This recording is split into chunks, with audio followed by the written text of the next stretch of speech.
আজকে বাংলাদেশের নবনির্বাচিত সংসদ সদস্যদের শপথ গ্রহণ হয়েছে, কিন্তু এখানে আমার কিছু কিছু বিষয় হাস্যকর লাগছে আর খুব খারাপ লাগছে।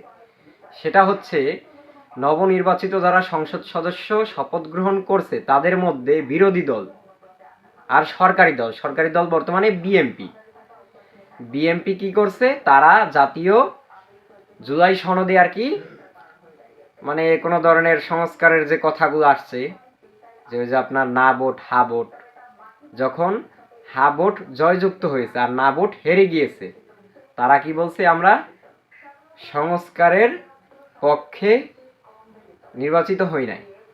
সেটা বলছে হচ্ছে সালাউদ্দিন আহমেদ বলছে আমরা সংস্কারের পক্ষে নির্বাচিত হই নাই। তার মানে তারা সংস্কারের পক্ষে কোনো কথা বলতেছে না, শপথ করতেছে না। এটা হচ্ছে তাদের লাস্ট অ্যান্ড ক্লিয়ার কথা। কিন্তু তারা হচ্ছে এতদিন নির্বাচনের আগে তাদের নেতাকর্মীরা বাংলাদেশের সব জায়গায় ক্যাম্পেইন করে গেছে যে আমরা হা ভোটের পক্ষে না ভোটের পক্ষে। কিন্তু এর মাঝখানে তারেক রহমান কোনো ধরনের কথা বলে নাই, হা ভোটের পক্ষেও না ভোটের পক্ষেও কোনো ধরনের কথা বলে নাই। কিন্তু লাস্ট পর্যায়ে নির্বাচনের কিছুদিন আগে তারেক রহমান বলেছেন আমি হা ভোটের পক্ষে, আপনারা সবাই হা ভোটে ভোট দিবেন। এখন নির্বাচন শেষ হওয়ার পরে তারেক রহমান এখন কিছু বলে নাই সেই না ভোট নিয়ে হা ভোট নিয়ে, কিন্তু কে বলতেছেন, সালাউদ্দিন আহমেদ। সে বলতেছেন আমরা জুলাই সংস্কারের পক্ষে নির্বাচিত হই নাই। মানে তারেক রহমান নিজে বলতেছে না, আরেকজনকে দিয়ে বলাইতেছে। মানে বিষয়গুলো দেখেন, বিষয়গুলো এড়িয়ে যাওয়ার চেষ্টা চলতেছে।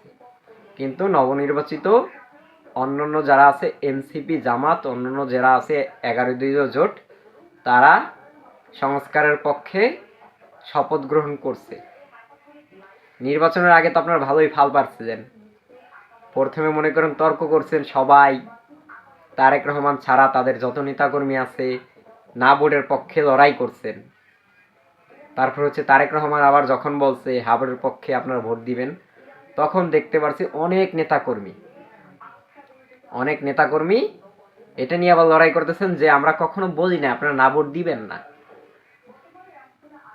তারপরে যখন আবার নির্বাচন শেষ হয়ে গেল, সাথে সাথে আপনারা পল্টি মেরে দিলেন আমরা সংস্কারের পক্ষে নির্বাচিত হই নাই, তাই বলে আপনারা সংস্কারের পক্ষে কোনো শপথ করবেন না।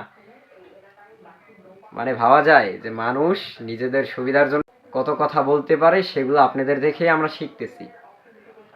আপনারা আপনাদের স্বার্থের জন্য কত ধরনের কথা বললেন, শুধু জুলাই সনদ এবং সংস্কার নিয়ে কত কথা বলছেন, আমরা আপনাদের কাছ থেকে শিখতে পারলাম মানুষ কত ধরনের কত কথা বলতে পারে শুধু নিজেদের স্বার্থ হাসিল করার জন্য।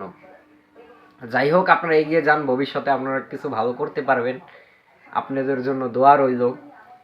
কারণ আপনারা যেহেতু সংস্কারের পক্ষে না, তার মানে আপনারা চান যে আওয়ামী লীগ সরকারে, স্বৈরাচার সরকার যা যা করে গেছে, যা আইন করে গেছে সেগুলোই থাকবে, নতুন মানে দেশের যে রাষ্ট্রীয় যে আইনগুলো হওয়া দরকার সেগুলো হবে না। আপনারা তা চান না।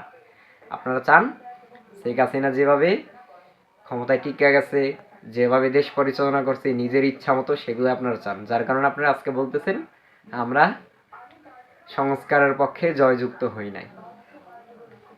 এক মুখে কত কথা বলবেন আর কত কথা আমরা বাঙালিরা শুনবো। আপনাদের জন্য শুভকামনা রইল। ভালো করলে ভালো ফল পাবেন, খারাপ করলে অবশ্যই হাসিনার মতোই ফল পাবেন সবাই, যেই করেন না কেন। ধন্যবাদ।